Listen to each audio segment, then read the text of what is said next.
Pokemon Platinum is by far my favorite game in the franchise, especially considering that my first Pokemon game ever was actually Diamond version. And since it's been a while since I had any Pokemon content, I figured it'd be a good time to revisit the game for a Nuzlocke. The rules are simple. If a Pokemon faints, it's considered dead and cannot be used again. No items except held items in battle. I can only catch the first ground-type Pokemon of each route, and I cannot level my Pokemon past the next Gym Leader or Elite Farmer's Ace until the start of that battle. Additionally, the battle mode must be on set at all times, and additionally, I also wanted to ban Garchomp just because it's a little bit overpowered and I think it makes the game way too easy. That being said, we have a lot of really good encounters in the game, so I'm actually really excited to see how this goes. The game starts with Barry barging on us using our computer. No, Barry, don't look at us! It's just an ordinary Krabby. Oh my goodness! Barry then decides that what he saw on our computer is too much to take, so he decides he's going to run into the tall grass and let the wild Starly pluck out his eyes. That being said, at the last moment, Professor Rowan shows up and offers Barry a Pokemon in exchange for him not running into the grass. Because Rowan is no fun. Well, you better call PETA, because the first thing Barry wants to do after getting a new pet is to make them fight each other. Oh, wait, PETA wouldn't care anyway. Anyway. So the first battle is pretty easy. I mean, it's the first battle of every Pokemon run. How hard could it be? You know, I totally didn't wipe here a few times before. Oh, did I mention that I've attempted this run multiple times by now, and this is probably my 4th run. So, yeah, we're gonna hope that this run goes better than the last few attempts. I'm pretty excited though. Battle's easy, Turtwig levels up, it's all good. Barry and I then visit the lake where we come across a weird blue-haired guy talking to the different blades of grass, trying to make friends, I guess? Okay, that's weird. Surely he won't be an issue for the future. We then get to nickname our starter, and I named Turtwig Speedy, in honor of the YouTuber Purple Rodri, who makes some great Pokemon content, and I used to watch him a lot when I was younger. Hope you're doing well. Then, Dawn is nice enough to teach us how to play with our balls. And this part's honestly pretty boring, so we're gonna go ahead and skip forward to the first rival fight. Alright, so this is actually a new attempt. During my last one, I didn't heal Turtwig before going to fight the rival, and I ended up losing, so that's why you saw Speedy go from being a male to a female. But other than that, this fight's pretty easy. It's just like the first one all over again. I mean, he doesn't even have Ember, so there's really no risk to Speedy. It's just me being dumb and not healing led me to getting knocked out stupidly, so it is what it is. Up next, a big burly hiker in a cape teaches me how to smash. What do you mean by that? Then, thanks to my new smashing skills, I catch a Geodude as our first encounter in the tunnel leading to Orberg City. I name him Brolem. Get it? Cause Golem? That's funny, right? Oh, brother, this guy stinks! Up next in the Orberg Cave, I catch an Onix. And of course, I fittingly name him Trash. So let's be honest, that's all Onix is. Aside from his defense stat, he's really not that impressive. We then walk in on Rourke doing some smashing? Okay, never mind, we'll come back at a better time. Now, this might come as a bit of a surprise to a few people in the audience, but the Rock-type gym, when you have Turtwig, is pretty easy. I know that might seem strange, but I don't know, it's Turtwig, you know how it is. Okay, but all jokes aside, it's pretty easy. Turtwig easily sweeps with Razor Leaf. The only thing that can really hurt us is Headbutt from Granados, but even then, he doesn't get a chance to actually use it. He just uses his Leer. GG's, Rourke. After beating Rourke, we have a few unimportant battles. They're all pretty easy. We battle some Bull Cuts with Dawn, and honestly, this part's pretty boring, so we're just gonna skip ahead to Mars. But first, our boy Speedy evolves into Grottle, which will be a good upgrade before Mars. So if you're unfamiliar with Gen 4 Nuzlocke, or just Gen 4 in general, I guess, Mars can be a pretty scary threat. She has a Zubat with Toxic, and she has a really fast Perugly. But honestly, for us, it's not that hard. I know I made a joke about Onix being trash, and I mean, let's be honest, he is.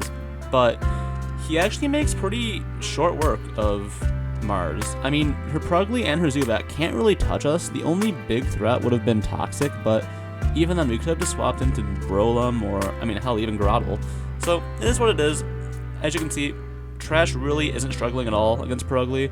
We get a little low, but Rock Smash takes it out. GG's, Mars. So can we just talk about how incompetent Looker is for a second? He never shows up to help in time, he only ever shows up after all the fighting. I mean, come on, dude, really? So here's the little tip for anyone doing a Nuzlocke of Gen 4. These Psychics here in Eterna Forest, one of them has an Abra with Hidden Power Fighting. So if you have Rock-type Pokemon, like me, you gotta be really careful. I'm not really sure which one has it, because I just use Grottle for both of them, but be really careful. If you're not, then you can easily lose a Pokemon. Up next, we run into the blue-haired guy from the lake again, and this time he's talking to a statue, trying to make friends with an inanimate object. Okay, sure, why not? We then backtrack to the Valley Windworks and catch a Shellos, which I, of course, nicknamed Shelly. Original, I know. Up next is the battle against Gardenia, and honestly, it's pretty easy, though it has the potential to be tricky if you get really bad RNG with stun spores and whatnot. So, her Turtwig is coded to always set up a Reflect first, and aside from Reflect, he really can't hurt us except with the Grass Knot that we resist. So, that means we're free to set up as many curses as we want, and then easily hit the one-shot with Return. As you can see, he's using Grass Knot, and Grass Knot is a move that does more damage the heavier the target is, but honestly, it doesn't do much to us just because we resist it. We one-shot Turtwig. Roserade does outspeed, obviously, and hits a Stun Spore, but the Cherry Berry cures that, and we one-shot Roserade. Level 23, like I said before, you can pass the level cap after the gym battle starts, and that's no problem, and we, of course, one-shot Charim. GG's. Looker then further proves his incompetence by revealing himself and taking off his disguise right in the line of sight of how many grunts now? I mean, come on, buddy. You gotta do your job better. I mean, I don't know what to tell you, homie. Come on. Up next is Jupiter, and she's another battle like Mars that can be a pretty tough challenge for a lot of Nuzlocks. Her Skunk Tank hits hard with high critical hit ratio Night Slash, and her Zubat has Giga Drain randomly, which is weird, but it is what it is. We make short work of the Zubat, and I think that the Skunk Tank has Flamethrower just because of Diamond version, but I swap into Trash, which is actually a mistake. So we get Smokescreen, which is unfortunate, and I decide to swap into Breloom. Breloom comes in, and we get hit by a Poisonous Gas, but that's really not that bad. It could be worse. We hit a Magnitude because it's ground type, and it's a pretty high roll, but the Citrus Berry heals them up past half. And now I'm wondering, should I swap? I decided to stay in and sacrifice Geodude to get a clean swap. We get a high roll at Magnitude. Breloom unfortunately faints, but whatever, it is what it is. Speedy comes in, and we're able to finish it off with one return. Pretty easy, all things considered. Rest in peace, Breloom. Your time with us was short. You didn't really contribute much, but I guess you'll be missed. GG's. Up next, we have a pretty fantastic encounter with Gligar. Gligar is actually incredible, especially Gliscor. We nicknamed him Scorpio because he kind of looks like a flying scorpion. I mean, it's right there in the Pokedex entry. Our friend comes back, and this time he's talking to rocks. Man, he must really want to make friends. It's okay, I support that. Bye-bye. We then run into our mom at a contest hall, and she says that we're too ugly and have no drip. Can't really blame her. I mean, have you seen that hat? So the battle against Fantina is another battle where it seems pretty straightforward, but it definitely has potential to go south if you don't really pay attention. We start with Speedy and she starts with Duskull. We set up a free curse and she just hits a pretty light pursuit. No big deal, right? We go for Bite and it gets the one shot. Pretty good so far. Speedy honestly is kind of goated. It's really underrated. So Miss Magius, it's a pretty hard Shadow Ball, but we just one shot again. I mean, come on, Speedy is really goated. So we learn Mega Drain, we forget Razor Leaf just because I feel like the health will be pretty nice. Hunter comes in and can you guess what happens? Yeah, we one shot with Light. Good job, Fantina. You weren't that hard. I was kinda worried. Up next we have Rival number 3. So it's a little bit trickier than Rival number 2, but it's not that bad. We lead with Speedy just to tank and intimidate, so Trash's attack doesn't get lowered and can easily one shot with Rock Tomb. So here's the thing about Gen 4 AI. They can do one thing, and one thing only, and that's evasion strategies. It's really annoying. If any Staravia you encounter, any Staraptor, even Starlies, I think, I don't know if it's Starlies, but literally they just ban double team. We hit through it though in one shot. It's pretty easy. Roselia comes out next, and I'm pretty sure that's gonna get one shot, so we decide to swap into Speedy, because this time we don't really have a flying type move on Scorpio just yet, but it's not that hard. We get hit by a Sunspore, which kinda sucks, and I think we get paralyzed, so it is what it is, but we're able to two-shot with Return. It's really not that big of a deal. I was expecting like a Grass Knot, but even then, it's not that bad. And Monferno comes in next, and we swap to Shelly, because I haven't used Shelly much. I mean, yeah, I grinded with her, but I never really used her for an actual important battle. So we get the two-shot with Water Pulse. Honestly, Barry just gets clapped over and over again in this run. I don't think... I'm recording the narration after this. I don't think he ever gets harder. It's really not that hard. So it's pretty much free win, just free experience. So I'm not going to complain about it. I think their easiest rival battle is the one at the end, because you're close to the Elite Force level cap, but whatever. I've rambled on long enough. GG's, Barry. I'll clap you next time. Wait, what? So a pro tip for Diamond and Pearl Nuzlocks, one of these trainers usually has a Gyarados in Diamond and Pearl, not in Platinum though, so I'd recommend talking to them and just battling them separately, just because it's a little bit safer. Not really all that much happens here. I do some grinding. We're going to skip to Maylene. But first we get the Razor Fang, and Gligar evolves into Gliscor. Believe me, he's going to come in handy really, really soon. Next, Speedy evolves into Torterra right in time for Maylene, and learns Earthquake. And finally, Shelly evolves into Gastrodon. So next up we have the fight against Maylene. You might be thinking, she's probably going to be easy. I mean, you have a Torterra. What's the worst that could happen? And I'm going to be honest with you guys, I wouldn't lie to you. You'd be right. I mean, honestly, she leads with Meditite, it's a fake out, we go for a curse, and then we just sweep. It's really a pretty easy gym battle. Probably be a lot harder if I had Pokemon that aren't as good as Torterra and Gliscor, Gastrodon, etc. But honestly, it's not that hard. We learn Leech Seed because I think it's going to come in handy later on, and spoiler alert, it does. Lucario obviously has speeds and paralyzes us. It's not a big deal. We one-shot with Earthquake, and I bet you guys can't guess what we do to Machoke. That's right, we one-shot with Earthquake. GG's, Maylene. Looker once again further proves his incompetence. We just beat up some more Team Galactic runs, and now he decides to show up. I mean, come on, maybe we need to tell him that something's going to happen 10 minutes before it actually happens, so he's on time. Up next, we get a pretty decent encounter in Hippopotas. Honestly, before this run, I never realized how good of a defense Hippowdon had. We also named him Henry. Before we battle Crasher Wake, we then have Rival 4, and honestly, he's not hard. I know it's a little surprising, but the rival just in this game he kind of sucks, I'm not gonna lie. I mean, Staravia admittedly does tank a couple Rock Tombs, which is pretty surprising, but I think that says less about Staravia and more just about how bad Onix's attack stat is. Roselia comes in next, and I'm expecting a Grass Knot, so I obviously swap to Gliscor or Scorpio, whatever you want to call him, and surprise, surprise, we one-shot Roselia with Aerial Ace. Honestly, this is, Scorpio, or just Gliscor in general, is a super good Pokemon. I really recommend using him if you don't really use him much, so it is what it is. Good job, Barry. You weren't really that good. So up next is Crasher Wake, and I was pretty worried about this, I'm not gonna lie. He's got a Gyarados that's very bulky that we don't have a good answer to, and he has a Floatzel with Ice Fang. The saving grace is that if we get past those two, Quagsire is an easy one-shot. So we leave with Speedy to go for a Leech Seed as we start going for curses. It's pretty easy to do this because we have a Citrus Berry and we have recovery from Mega Drain and Leech Seed. So we keep going for curses on this Gyarados until we have good defense and good attack, because I know from calculations and just from Torterra's great defense stat that we can at least tank a single Ice Fang from the Floatzel. The only really big issue of this fight is the Gyarados, because we don't have something that outright counters it really easily. So we go for the Mega Drain, even though it doesn't do all that much damage, just because we want the extra recovery. Mega Drain plus Leech Seed is a pretty decent combination, even though we get the Hyper Potion here. And honestly, a lot of this fight is just stalling out the Gyarados with Mega Drain and Leech Seed. It's a pretty boring strategy and not really one that I enjoyed using because it felt pretty cheap to me, but honestly, I didn't really have much I could do against this because I didn't know how to counter it, so I just had to go with this, and I mean, it worked. So Gyarados goes down pretty easily, then comes in Floatzel. Again, I know we can tank the Ice Fang even without the curses, but we need the extra curses to tank too. As you can see, we really don't take that much despite the flinch. So we flinch, but we get out the Mega Drain, and honestly, that's an easy clap for Torterra. Go to level 38, good stuff. Quagsire comes in, and surprise, surprise, we one-shot. Oh, he outspeeds, that's fine. But we one-shot with Mega Drain. Honestly, Water, Ground, Grass is really good in this generation.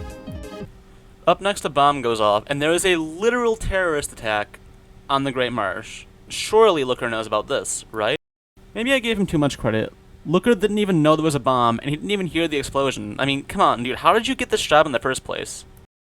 So on our way back to Veilstone City, we catch a Rhyhorn from the route that's right outside the cave where we got Hippopotas. And I couldn't really think of a good name to name him, so I just named him Rye. We then do some drugs with Psyduck. Then Henry evolves into Hippowdon, and I'm actually pretty excited to use him. I don't use him all that much. I guess the blue-haired guy's name is Cyrus, and he's mad at us because he thinks that we're stealing his friends by talking to the paintings on the wall. Whatever, anyway.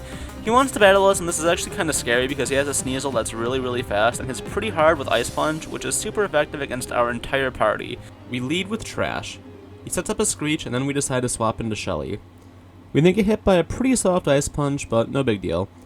After a screech from Sneasel, we're able to one-shot with Rock Tomb. That's 1 down, 2 to go. Golbat is up next, and he starts with a pretty soft air cutter. The issue is our Rock Tomb doesn't do nearly as much as I'd hoped.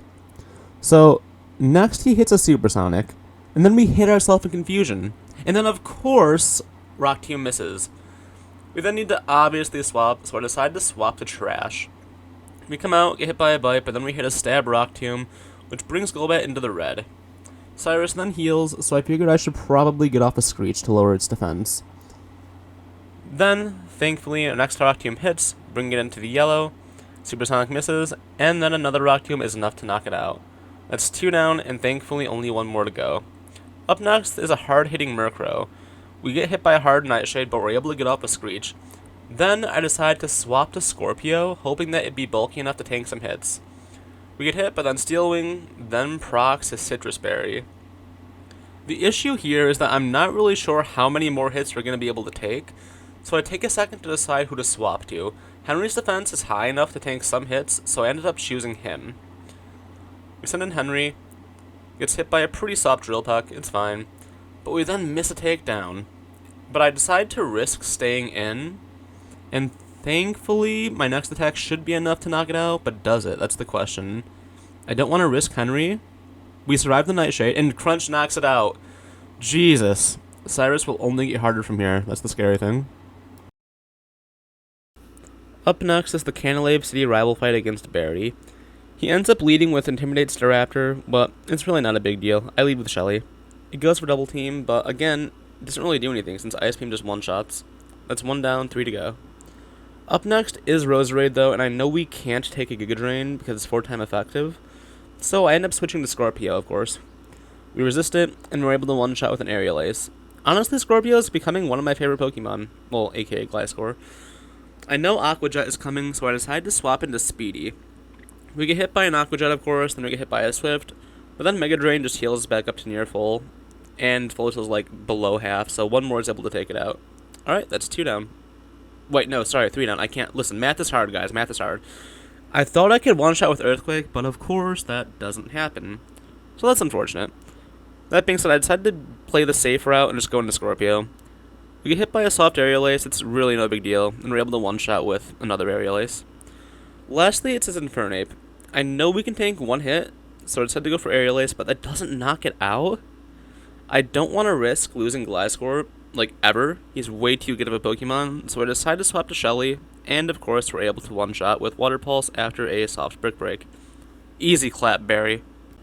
Next, we have the battle against Byron. Honestly, I'm not really worried about it, except for his Steelix, only because it knows Ice Fang. He leads with Magneton, and I lead with Shelly. It can't really do anything to us, so after a Metal Sound, we set up a Rain Dance. After another Metal Sound, a Rain Boosted Surf is able to one-shot. Alright, so far so good. Steelix is in next, and another Rain Boosted Surf one-shots. Okay, maybe this is a lot easier than I expected. Finally, Bastiodon comes out, and can you guess what happens? A Rain Boosted Surf one-shots another one. That was a lot quicker than I expected. We get the Metal Coat from Iron Island and evolve Trash into Steelix. There's really no rule that expressly prohibits trade evolutions in Nuzlocke, so I usually allow them. I have never related more to a Pokemon in my entire life. So up next, I'm gonna be honest, there's a lot of kind of boring Team Galactic stuff that's honestly just serving as filler until we get to the main story points. It's not really that interesting, so I'm probably just gonna skip to Candace. I mean, it's all pretty easy, like nothing really goes wrong. I think the only interesting thing is I think there's a double battle at one point, and honestly that's it. So let's skip to the part that I was least excited about in regards to this challenge. But first, on our way to the demon herself, we catch a Swinub, who of course we nickname Woolly, because Mamoswine is a mammoth. Get it? Woolly, like a mammoth? Okay, anyway. Up next, Rye evolves into Rhydon, giving us a pretty nice power boost. Up next, we have my least favorite part of this run, the battle against Candace. She leads with her Sneasel, and I lead with Trash. After tanking a really soft Ice Shard, we do end up one-shotting with Iron Tail. So far, so good. Then she sends out Piloswine, and I'm really tempted to stay in and use Screech, but I'm not entirely sure we can tank an Earthquake. So I decided to swap into Gliscor, which thankfully dodges the Earthquake. Piloswine sets up the Hail, and thankfully after 2 Brick Breaks we were able to knock it out. Out next is the thing I was most scared of, Abomasnow. It is literally super effective against our entire team. I know Henry can tank a hit or 2 thanks to his defense, so we swap to him and tank a Water Pulse. We then decide to risk a KO as we set up a Yawn. We survive on 6 HP though. God, Henry is a beast. That's my goat. We then swap into Speedy, so we can set up. Abomasnow does hit a hard Avalanche, but I know we can tank it because of Torterra's defenses. Unfortunately, here I realized I made a huge mistake and should have swapped into Trash instead, so that's what I do. We swap into Trash, and thankfully we're able to get off an Iron Tail that hits and one-shots Abomasnow. That could have been a lot worse than it actually was. Scorpio levels up to 45. I don't want to teach Guillotine. It's kind of useless. It is what it is. Out next is your final Pokemon, Frostlass. It hits us with a hard Blizzard, so we're forced to swap into Shelly after missing an Iron Tail. We get hit with a Psychic on the swap, and I decide Rock Tomb is our best option. The biggest issue in this scenario is that Rock Tomb's accuracy isn't great, and she keeps spamming Double Team. We get hit by a Blizzard next, and of course our next attack misses.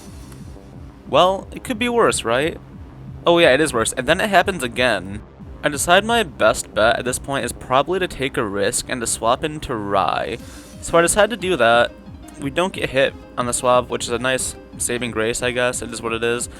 But then I realize we don't have anything to hit Frostlass. I'm a dumbass. It is what it is. So we have to swap, and after a few seconds I decide to swap into Scorpio. There really isn't much else we can do in this scenario. If we get hit by a Shadow Ball, which does hurt, and we go for a Hail Mary Aerial Ace, and we get the knockout. My god, this has been the most stressful battle I've ever had. I did not expect a Zero Death Candace run. We then walk in on Barry and Jupiter having a moment.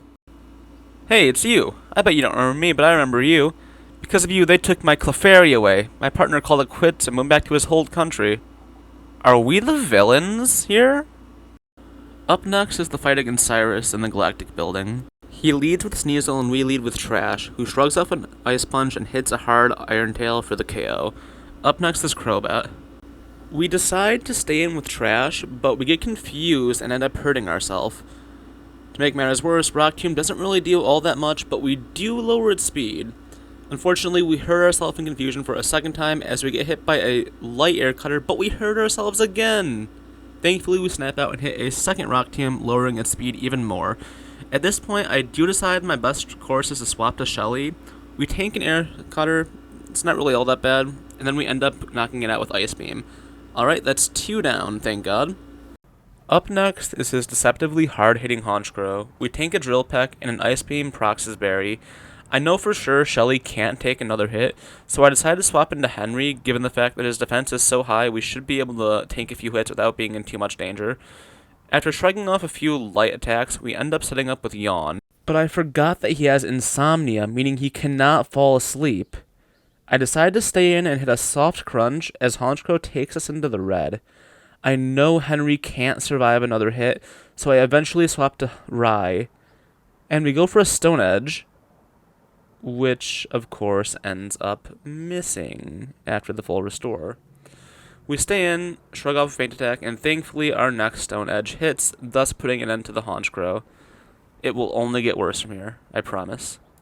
Next, we have a pretty easy battle against Saturn, and honestly, nothing interesting happens here, so we're going to skip ahead to the double battle against Mars and Jupiter with the rival. It's important to remember that we only have 5 good Pokemon with us right now, since we need an HM user to be able to even get to this area. Also, you know what's annoying? Every battle with Barry, he always leads with Staraptor/Staravia, which has Intimidate, but for some reason he sends out Munchlax first right now. I mean, it's not going to be that helpful against Bronzors, but at the same time, it's a little weird to me. Anyway, nothing really interesting happens here with this battle. It's a little annoying, things get a little scary just because of type matchups and all that. And honestly, Barry's more of a liability in most cases than an actual ally. Basically, my entire plan is to sort of focus down one commander's Pokemon so only one of their aces is up at the same time. And honestly, that's what happens in large part. As you can see, we have to swap around. Like I said before, we only have 5 Pokemon, so I have to be really careful with what I choose.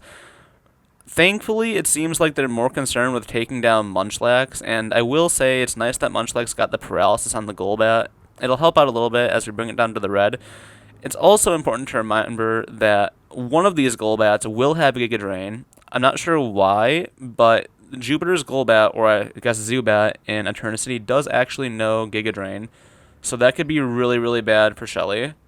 Thankfully, though, Shelly lives to see another day, and in comes Skuntank. At this point, I realize we don't really have any good moves for it, and we're pretty low, so I decided to swap into Scorpio because it has Earthquake.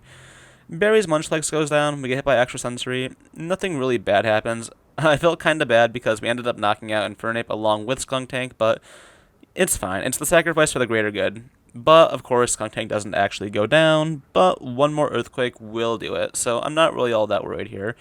Now Staraptor comes in, and the Intimidate attack lower is nice, but it's not really all that bad considering the fact that he's already almost dead. And he even takes it out. Look at that. Look at this. Now he wants to play the game. Thank you, Barry. I appreciate you. All that's left now is Mars's Bronzor, Golbat, and of course Purugly. I'm not all that worried about it. I mean, Staraptor's a pretty good Pokemon, and honestly, Barry's actually pulling its weight now that he has a good Mon out, but again, I can't really say that since I knocked out his Infernape, but it's like I said earlier, in this battle, Barry can tend to be more of a liability than an actual ally, so you gotta do what's best for you, right? Staraptor goes down, we hit a pretty hard Brick Break, which thankfully actually one-shots. I didn't really expect that, but it is what it is. We decided to swap out from Scorpio here just because I don't want to even think about risking Scorpio to a Golbat of all Pokemon. Trash comes in, shrugs off a super light Air Cutter. I mean, it's an Air Cutter, we're a Steel type, and we hit a Rock Tomb.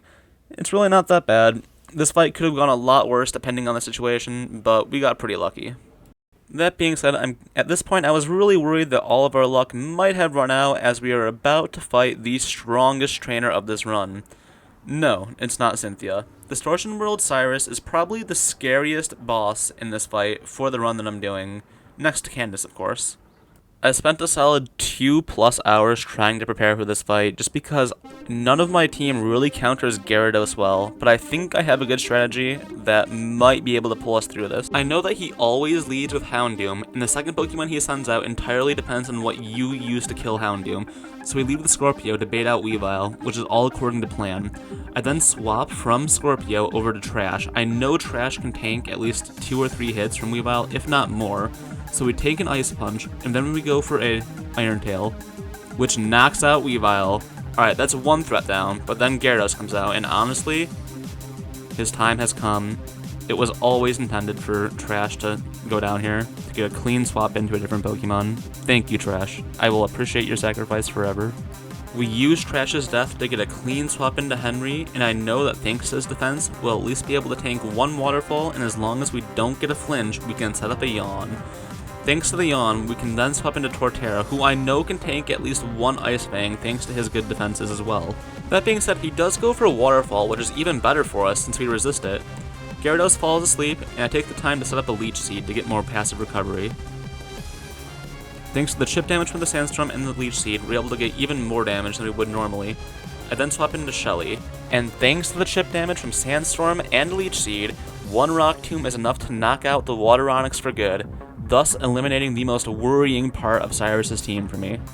We stay in with Shelly and set up a Rain Dance after tanking a hard Drill Peck. Then, a single Rain Boosted Surf is enough for the one-shot. Honestly, I really did not think it would be able to one-shot, but I am not complaining. Good job, Shelly. Last up is Crobat, and obviously Shelly can't take another hit, so I decided to swap into Scorpio, predicting that he's going to go for an Air Cutter. Well, he goes for Air Slash, so, you know, same difference, right? No, we can tank another, so I decided to go for Swords Dance. Now, the issue is, I might be risking a crit here, but I have faith, and we end up one-shotting with Air Slash, thanks to a crit. So, I'm not sure if the crit mattered. Swords Dance boosted our attack by 2 stages, so the crit might have mattered, but regardless, a 1-death Cyrus run is definitely something to be happy about. And of course, despite the fact that the strongest trainer in the entire region is with us, it falls on our shoulders to deal with Satan himself. We look into his eyes, and we decide we're gonna run away. Wait, I mean, Yeah, now he ran away. There we go. Yeah, see, we just wanted to give him the chance to attack. We want him to feel good about himself, so he could at least get the chance to attack. Definitely planned. Up next, Wooly evolves into Piloswine. Then, after spending an absurd amount of time mining in the Grand Underground for heart scales, which can apparently be found there, I teach Ancient Power to Piloswine, and then I level him up so he can evolve into Mamoswine. We then meet a guy named Flint, and then tells me that his friend has depression, and then asks us to go beat him up. So that's exactly what we do. We finally get to the final gym battle against Volkner, and honestly, you might be thinking that this will be easy since we have ground-type Pokemon, right? Yeah, no, that's completely correct. The only one issue that there is that his Luxray has Ice Fang. That being said, despite being 4 times weak to it, Gliscor can survive one. My calculations tell me that we'll be fine, and we are, so I mean, honestly, the biggest issue is Luxray, and even then, he could barely do anything to us. Gliscor just completely sweeps him with Swords Dance boosted Earthquakes, and honestly, this might have been the Electric-type gym, but this was definitely not a shocking end to this battle. I'm funny, right guys? Once again, since I allowed trade evolutions, I get the Protector and I end up evolving Rhydon into Rhyperior, a Pokemon that I haven't really used all that much, so I'm pretty excited to use him. Before we take on the Elite Four, there's one last score to settle with Barry, and honestly, he's been pretty easy so far. He's still easy, by the way. It's not me trying to, like, build up to anything. He's just still easy. I mean, he U-turns into Roserade, and I mean, that could be bad for us, so I decided to just swap over into Scorpio, but honestly, nothing really interesting happens. A Giga Drain would have been bad for Shelly, probably would have one-shot, so I didn't want to take that risk. We go for a Swords Dance, and we sweep. We just sweep. Gliscor is a really, really ridiculously good Pokemon. I did not realize how good he was until I did this run-through. And honestly, I want to do more run-throughs where I get access to another Gliscor just because he's really, really cool. I've always liked him. He's got great defensive stats, he's got decent attack, and he's got access to a wide variety of moves, especially Thunderfang from the move relearner. So really, I mean, a lot of my time spent playing this game and recording footage has just been me simping for Gliscor, so I really enjoy him, and I think that he's going to come in handy even more when we go fight the Elite Four. It's called foreshadowing. It's going to happen.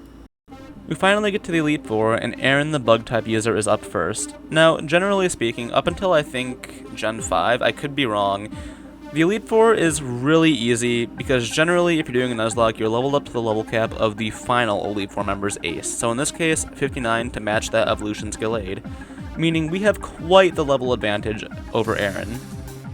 This is made even easier by the fact that we have a literal flying scorpion that will one-shot almost his entire party, especially after a Swords Dance. Honestly, Gliscor is a fantastic Pokemon. I'm very happy that I got to actually use him. Honestly, he's made a very large part of this game very easy, so GG's Gliscor. Bertha the Ground-type user is next, and honestly, she has the potential to be a little bit harder, but I'm not really all that worried. She leads with Wishcash, we lead with Torterra, who one-shots with Giga Drain. That's one down, and a few more to go. Up next is Gliscor, and I know we can survive a single Ice Fang, so we decide to set up with Leech Seed. After some recovery, I decided to swap into Henry because, again, thanks to his incredibly high defense, I know he'll be able to tank an Ice Fang even better than Torterra. So, after getting some Leech Seed recovery, we set up a Yawn to potentially put him to sleep. I say potentially only because that Honchkrow has scarred me for life now. At this point, I decided to swap into Shelly just because Gliscor really doesn't have a good way to do damage to us. Like, it's got Earthquake, but we pretty easily shrug it off, especially thanks to the Leech Seed recovery.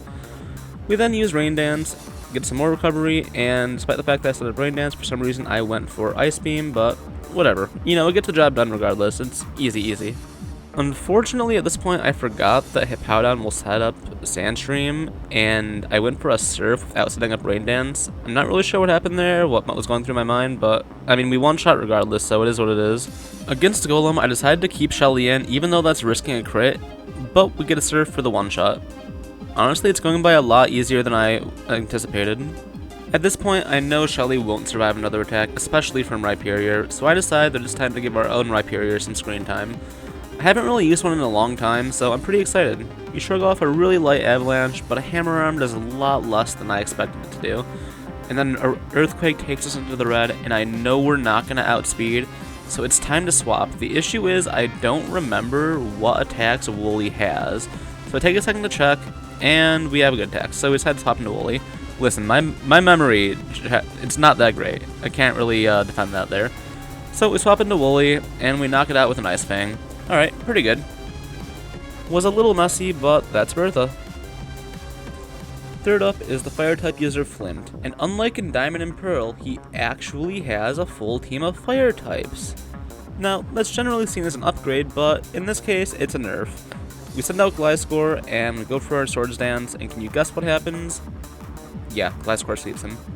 Honestly, it's like, I've said this enough already, but Gliscor is a super good Pokemon. I mean, even without the Swords Dances, I'm pretty sure he could just sweep all of his Pokemon in general, with the one exception being maybe Infernape, but even then, I don't think there's much it could have done to us. Honestly, I'm just happy that Flint actually has a decent team in this game, despite the fact that, for this specific run, it makes him a lot easier. Anyway, Bertha was a little messy, Flint is clean as can be. GG's Flint. The final member of the Elite Four is Lucian, the Psychic-type user. And honestly, I was kinda worried about this, just because a lot of his Pokemon can hit pretty hard, and some of them have decent matchups against our team. That being said, Mr. Mime only sets up Light Screen and Reflect, so I take this opportunity to set up 2 Swords Dances with Scorpio, and we one-shot with the Earthquake.